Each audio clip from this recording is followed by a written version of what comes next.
Pasipo Roho tu wadhaifu, lakini katika Roho udhaifu wetu unamezwa na Roho Mtakatifu. Unyonge wetu unamezwa na Roho Mtakatifu.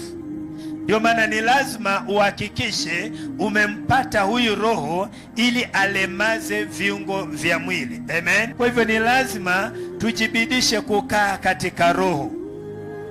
Na kukaa kwa Roho nini? Ni kukubali kuishi vile neno nasema, bila kuongeza, bila kupunguza.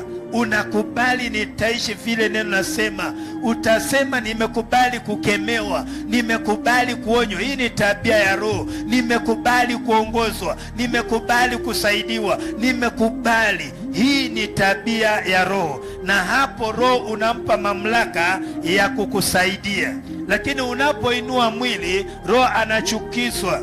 Ndio maana wachawi wengi hujaribu kuinulia watu mambo ya mwili, macho ya mwili, tabia ya mwili. Maana uchawi hawezi fanya kazi, lakini anainua mambo ya mwili ili ya kwamba kukulemaza wewe, kukuingiza ndani ya mwili. Na leo ninaamrisha Roho akulemaze viungo vyote vya mwili.